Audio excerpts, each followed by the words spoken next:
Wow, Sinatra.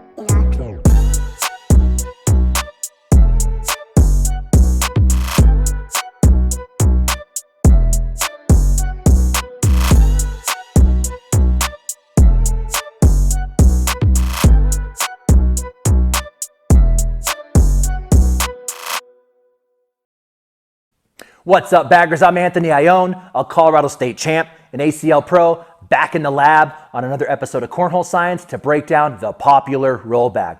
This is nothing new for guys out there like Eric Davis, who have been rolling bags for over 3 years, or Tony Smith, who's been perfecting his shot for over a year. Then we saw Ryan Windsor drop that bounce video last December. What changed the game nationwide recently was the epic matchup between Jamie Graham and Noah Wooten at the ACL Final Chase in July, giving the roll bag national presence. Since then, it's been nonstop. Check out my roll bag at clubs around the nation, with baggers dying for the perfect setup to debut a roll bag, most of the time ending in failure.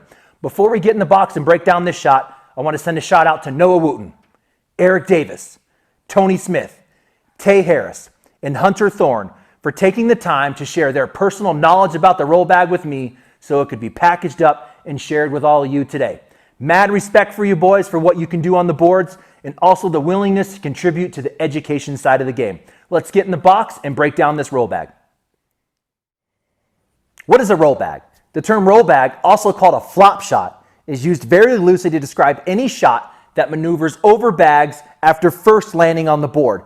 There's actually 4 distinct methods of maneuvering over bags that have a science to them related to bag tilt, friction, and momentum. Let's cut to some film and break down these bags in more detail. First, we'll define the roll bag and bounce bags, as they are very similar. Bag flight is back-loaded, sticky side down during flight, basically in a pop-a-willy position. Pausing here, we'll see all brown side, which is our sticky carpet side of the bag. With any front loading, we would definitely see the yellow top. If you are seeing the top of your bag from this view, you're not going to roll or bounce on impact. Now, as we approach the board for a roll bag, the trailing edge or back edge lands before the leading edge or front edge. It's tough to see with 60 frames per second equipment, but notice the sudden momentum shift to the front edge. The bounce bag is very similar, except it lands backloaded slightly to match the 11-degree angle of the board, where the entire stick side surface impacts the board perfectly flat at the exact same instance. On roll bag impact, the friction between the back edge and the board suddenly reduces the velocity, slamming the front edge into the board, causing bag momentum to somersault or flip edge over edge, allowing the bag to roll over. For the bounce bag, at that instant of flat impact, the board is reacting to the bag with equal and opposite force on the entire sticky side surface, giving it lift. Board speed is very important here. Sticky boards promote rolling. Humidity is in the 30% today in Colorado, which makes for insane fast conditions and nearly impossible to roll. The only way I'm rolling in low humidity fast board conditions is because Colorado Woodworks is a genius with board finishes. What you see here is a top quality board that has a finish on it that plays like slower East Coast board conditions. Check them out at Colorado Woodworks. Keep board speed in mind when attempting to roll bags. Next, we'll define the flop shot. The flop shot is basically the inverse of the roll bag. Let's pause here. Where we previously saw the bottom of the roll bag in the backloaded position, here we see the top of the bag, not the patch bottom of the game changer. As the flop shot approaches the board, the front edge lands first right behind the blocker, making contact or wedging itself under the block. See the flop bag underneath the block bag. This contact at the block forces the bag to flop back edge over front edge, endoing over the pile of laundry. Unlike the roll bag, friction is not as important for the flop bag since contact at the blocker is the acting force to flop the bag edge over edge. Because of this, we see floppability with more bag models, in this case, a faster style bag like the Game Changer. Finally, we have the wheel shot. To pull off a wheel shot, the bag flight is on max tilt. See the throwing hand side of the bag low to the opposite side. On impact, the bag lands on a max tilt edge, making contact with the blocker bag, causing bag momentum to cartwheel over all edges. The wheel-like momentum allows the bag to travel over multiple layers of blocks. Now that we have distinct definitions and a basic understanding of the physics going on with the roll, flop, wheel, and bounce bag, let's talk through bag attributes and game strategy of all four. We'll first start with bag attributes of the roll bag. Until recently, the Reynolds Pro Advantage was really the only bag out there with the rollability characteristics to execute this shot at a high percent. It is just recently, with the entrance of BG's Viking model, that baggers now have an alternate high percentage option. What we understand today is there's a combination of stick and slick side material that is critical. The slow side needs to be fast enough to slide, but sticky enough to generate the friction necessary to force the bag to roll edge over edge. Thicker material promotes rollability, allowing bags to hold their shape when they impact a board, where materials that are too thin just melt on impact, killing that rollability. We see a perfect example of this with the Pro X versus the Pro Advantage and the Mercenary versus the Viking, where they share the same side carpet material but different slick sides. Even though that stick side is shared, the Pro X and the Mercenary do not have the same rollability due to their thinner material slick side. We've learned suede does not facilitate rollability, while that family of carpet material does. It is also found that smaller, fuller bags are easier to roll due to their compact size, holding their shape, minimizing how much the resin spreads out. If you are not throwing one of these bags, the roll bag is not a good option for you. Next, let's talk through roll bag strategy, airmail or roll bag. If we're just talking through percentages of hitting the roll shot over the airmail, this comes down to individual skill, of course. We have seen elite baggers develop high percentage of execution for both shots.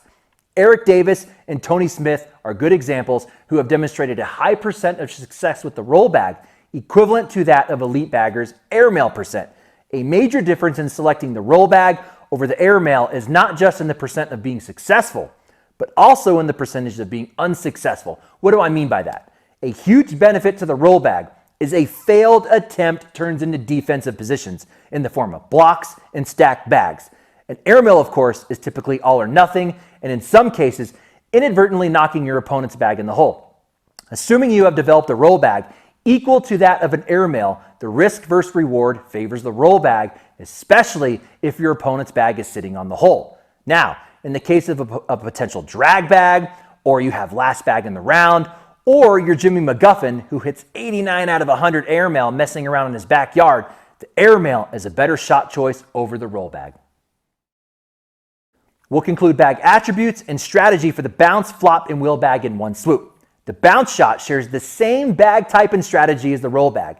Eric Davis made a key point here, that it's nearly impossible to bounce without extremely sticky conditions. He's rolling more often nowadays because the boards are too slick more often than not.